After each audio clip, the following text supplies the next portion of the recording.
So this is Ben White, and he's come from England, from Cambridge in fact, on a sweeping tour of Canada, and so I feel we're very privileged to have him here in Lethbridge. He's just here for sort of 24 hours, not even that, and so Ben's a journalist from England, and he's spent up to 3 months at a time in Palestine, should we call it, colonized Palestine, and and he's published in The Guardian online, The New Statesman, The Electronic Intifada, amongst other publications. And so he'll be discussing his new book, which is entitled Israeli Apartheid, A Beginner's Guide. And so I'll go through what some people have commented on it. Ilan Pappé, who's a well-known dissident scholar from Israel, has called it the most accessible. This book is an excellent guide. Desmond Tutu, who knows a thing or two about apartheid, he said this book deals rationally and cogently with a topic that almost always generates considerable heat, a highly commendable effort to throw light on a fraught subject. And a professor from St Mary's University College, whose name's Noah Masala, says, one of the best introductions, it provides an indispensable context for understanding the origins and consequences of the conflict. It also makes by far the most compelling case for peace and justice, not apartheid. And a professor from Oxford University, last name Nabusi, says, if you want to learn about apartheid, start here. And so I'll kind of leave everything else to Ben, and just to say we have books for sale which start at $18 up, the t-shirts are $20, and if anyone wants to make any donations, then that would be gratefully received too. So so ladies and gentlemen, Ben White.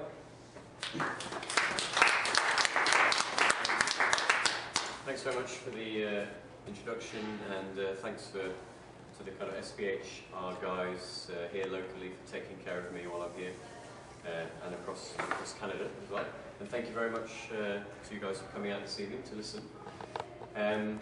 Just by way of introduction, it's going to be a fairly obvious format. I'm going to talk about the book and the ideas in the book, and then there'll be an opportunity for you guys to ask any questions that you may have a discussion, and then I guess general mingling might be possible. Even though this book is fairly brief, kind of intentionally so, it obviously covers a lot of ground.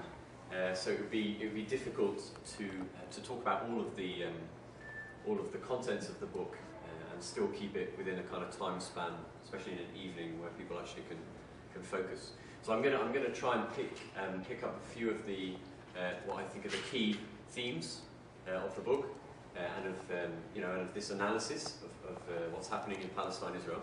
So obviously, if I don't mention something that you'd like to talk about or hear about, please feel free to ask me during questions at the end.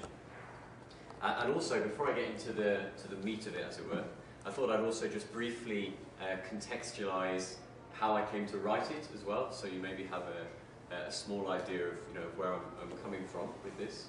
The first time I went out to Palestine, it was 2003, so 6 years ago now, and since then I've gone out there more or less once a year and spent anywhere between a couple of weeks to a few months there, normally based in the West Bank, and then visiting other places from there. And I started writing about the situation, really initially just focusing on telling the stories of the people I was meeting and trying to communicate some of the reality of life under occupation for the Palestinian people to people back in the UK or the US.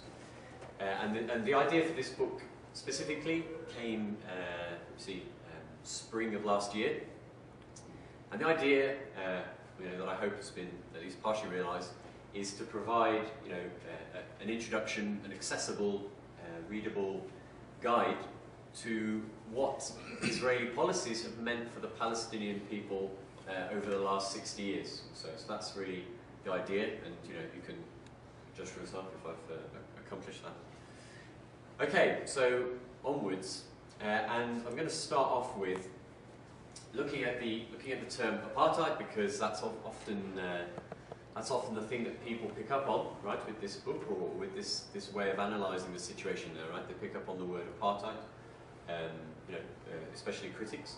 So I just thought it's worth unpacking that a little bit. The first thing to talk about is the comparison with South Africa. Now I'm going to stress this in a moment again, but I'll say it right now too. To describe what's happening in Israel-Palestine in terms of apartheid is not to say that it is the same as what happened in South Africa. Okay, it's definitely not saying that. But there is a comparison to be made, and it's not even a new comparison either. Right? I mean, maybe it's become more of a discussed or kind of entered the mainstream a bit more in recent times. But that comparison is not a new comparison. And when you compare the two, historical apartheid South Africa and Israel, there are some similarities and there are also some important differences too.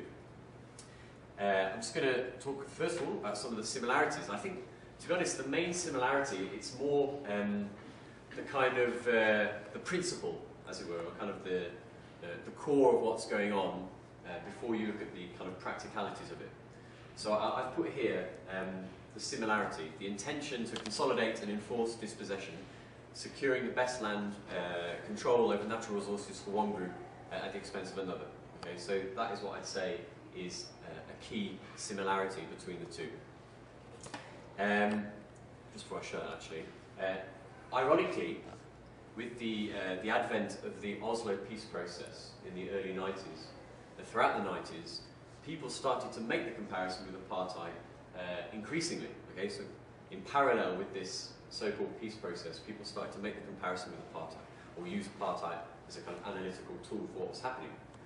And one of the reasons that that happened was the nature of the Oslo Accords and what it meant for the division of the Palestinian occupied territories, okay, the territories occupied post-67, the way that was divided up and a kind of autonomy was handed over to what became the Palestinian Authority. Okay?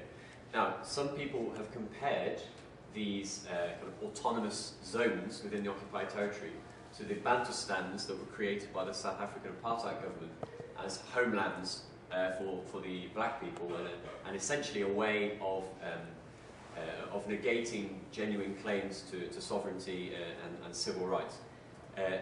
Tanya Reinhardt is a late, sadly, Israeli journalist, and she made this comment talking about the South African homelands, or Bantustans. She noted that some of them even had elections, parliaments, quasi-governmental institutions, as well as symbols of sovereignty, like a flag, postage stamps, passports, and strong police force. Okay, so with this kind of analysis, someone like Reinhardt is making a comparison between these Bantustans in apartheid South Africa and what was created inside the occupied Palestinian territories post-Oslo, in terms of these Palestinian Authority zones of autonomy. There are also some important differences too. That includes the legal infrastructure, right, that's used to implement apartheid. In the case of South Africa, the black population were a clear majority. Now, in the case of Palestine, it's important to note that, of course, the Palestinian Arab population was the clear majority until the ethnic cleansing expulsions of 1948. But after that, they were always a minority. Israel does not practice what's been called petty apartheid. Okay? Petty apartheid is an expression used by Dr. Uri Davis, an Israeli professor, and he wrote a book about apartheid Israel way back in the 80s, and he used this term petty apartheid. So in other words, when you go to Israel, you don't see bathrooms that are, or toilets, as I might say, in England, marked, Jews only, non-Jews only, this kind of thing. So that there isn't that kind of petty apartheid on the whole. But interestingly, one of the biggest differences is a difference that people defending Israel don't like to kind of dwell on too much. Benny Morris, who some of you will have heard of, an Israeli historian, well, he's had an interesting political journey, and he was having a debate with a professor called Joseph Massad,